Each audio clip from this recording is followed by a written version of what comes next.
Hello everyone, welcome to my YouTube channel টেকটি football. তো আজকের ভিডিওর মূল টপিকটা হলো ব্রাজিলিয়ার 2024-এর কোপা আমেরিকা স্কোয়াড। তো আমরা শুরু করব ব্রাজিলের গোলকিপার দিয়ে। Unlike their defenders and midfielders, ব্রাজিলের গোলকিপার পজিশনটা অনেকটাই স্টার স্ট্যাকড। আমরা দেখতে পাই এখানে এলিসন এবং এডারসন দুইজনই আছেন, প্লাস অ্যাথলেটিকো পারনাসের গোলকিপার পেন্ট্রোকে দেখা যায়। আমরা যদি ডিফেন্ডার্সের দিকে এখন মুভ করি, তাইলে ডিফেন্ডার্স হিসেবে আমরা দেখতে পাই বেরাল্ডোর সিজনটা পিএসজির হয়ে অন অ্যান্ড অফ, খুব বেশি ভালোও জানে আবার খুব বেশি খারাপও জানে, কিন্তু আলটিমেটলি আমার মনে হয় না উনি ব্রাজিলের কোপা আমেরিকা 2024-এর স্টার্টিং লাইন আপে থাকবেন।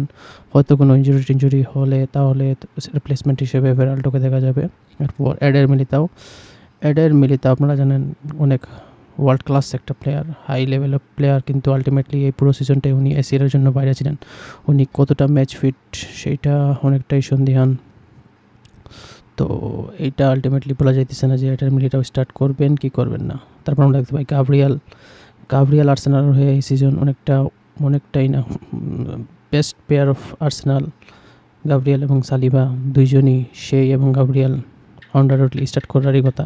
তারপর আমরা দেখতে পাই মার্কিউনোস সম্ভব মনে হইতেছে মার্কিউনিউস স্টার্ট করবেন, কিন্তু মার্কিউনিউস এস এ ডিফেন্ডার আমার মনে হয় না একজন, বা ব্রাজিল টিমের মতো তো হাই কোয়ালিটি একটা টিমে মার্কিউনিউসের মতো ডিফেন্ডার থাকা শো করে যে ব্রাজিল টিম আলটিমেটলি কতটা লেক করতেছে এই ডিফেন্ডার পজিশনে।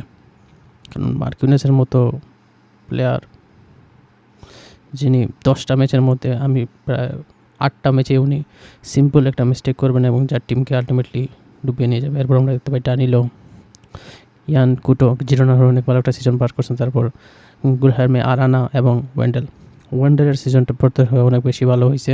আমার মনে হয় উনি রাইট ব্যাকে স্টার্ট করবেন, লেফট ব্যাকে। এখন যদি আমরা মিডফিল্ডার্সের দিকে যাই, তাহলে আমরা দেখবো যে ব্রাজিল যদি কোনো পজিশনে সবচেয়ে বেশি লেক করে, তাহলে সেটা হলো মিডফিল্ডার্সে আমরা দেখতে পাই শুধুমাত্র 2টা অপশন, যেখানে আপনি বলতে পারেন যে Brazil has world class level of players. Other than that, nobody has the ability to get into a team like Brazil. আমরা যদি আন্দ্রেস পেরেরা দেখি, ডগলাস লুইস দেখি, জোয়াও গোমেজ দেখি, they are good players but not world class player, যারা ব্রাজিলের মতো টিমে 5বার world চ্যাম্পিয়নের মতো টিমে কোপা আমেরিকার মতো একটা এত বড় হাই কোয়ালিটির টুর্নামেন্টে প্লে করবে। কারণ এই 3জনের মধ্যে যে কোনো একজন অবশ্যই খেলবে। আমার যদি না খেলে তাহলে সেটাও সারপ্রাইজিং, সেটা টিমের ব্যালেন্স ঠিক করতে পারবে না। কারণ আলটিমেটলি লুকাস পাকুয়েট এবং ব্রুনো গিমারেস দুজনই সেম টাইপ অফ প্লেয়ার্স। দুজনে যদি স্টার্ট করে, তাহলে আমরা দেখতে পাবো যে ব্রাজিল 4-2-1-3 বা 4-3-3 কোন পজিশনে খেলবে সেটা ব্যালেন্সের একটা ব্যাপার। এখানে কাশিমিরো বা ফাবিনহো কাউকে নেওয়া হয় নাই, no DM. So ultimately Brazil টিমের ব্যালেন্সের অনেক বেশি অভাব, এবং ব্রুনো গিমারেস এবং লুকাস পাকুয়েটাকে যে কোনোভাবেই এই টিমে স্টার্ট করাতেই হবে। এরপর যদি আমরা ব্রাজিলের ফরওয়ার্ডসের দিকে মুভ করি, তাহলে আমরা দেখবো যে ব্রাজিলের ফরওয়ার্ড পজিশনে সবচেয়ে বেশি ট্যালেন্ট ওদের কাছে। Endrick, Evanilson, Gabriel Martinelli, Raphinha, Rodrygo, Savinho, Vinicius junior, এই 4-5 জনকে নিয়ে কিছু বলার নেই। আমরা যদি দেখি অ্যান্ড্রিক, মনে হইতেছে ও সামনের জেনারেশনের সবচেয়ে বেস্ট প্লেয়ার হওয়ার কথা বা বেস্ট ফিনিশার হওয়ার কথা। গাব্রিয়েল মার্টিনেলি সেই পেসি, ডিরেক্ট, খুব বেশি ফাস্ট, খুব বেশি ভালো প্লেয়ার। তারপর রাফিনা আমরা দেখছি বার্সেলোনার হয়ে ওনাকে নিয়ে এই সিজনের প্রথমে অনেক বেশি ডাউট থাকলেও আলটিমেটলি এই সিজনটা উনি একদম বেশি ভালো পার করছেন। রাউন্ড অফ 16-এ, তারপর কোয়ার্টার ফাইনালে বার্সেলোনার হয়ে গোল, অনেক ইম্পর্টেন্ট মোমেন্টে গোল, খুব বেশি ভালো করা, লেফট রাইট ডাজন্ট ম্যাটার, উনি খুব বেশি ভালো করছেন। Rodrigo clutch player. সাভিনহো জিরোনার হয়ে মোটামুটি ভালো একটা সিজন পাস করছেন। ভিনিসিয়াস জুনিয়র ব্যালন ডিওরের প্রাপ্য। আমার মনে হয় যদি ব্রাজিল কোপা আমেরিকা জিতেও না জিতেও, তাহলেও ভিনিসিয়াস জুনিয়রের এইবার ব্যালন ডিওর পাওয়ার ওনারই প্রাপ্য।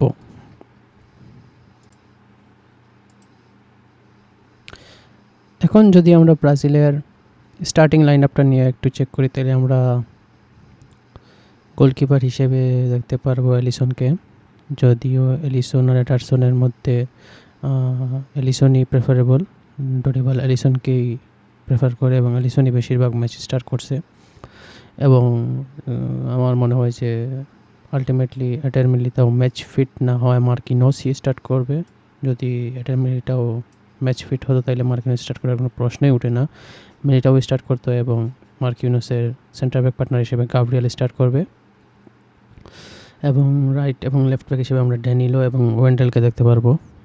যদি আমরা সেন্টার মিডফিল্ডার্সদের দিকে দেখাই তাহলে আমরা গিমারেশ, পাকুয়েটা এবং গোমেস এই তিনজনই স্টার্ট করবে, এবং মিডল অফ দ্য পার্ক বা নাম্বার 9 বা ফলস 9 যাই বলেন সেখানে আমরা রদ্রিগোকে দেখতে পারবো।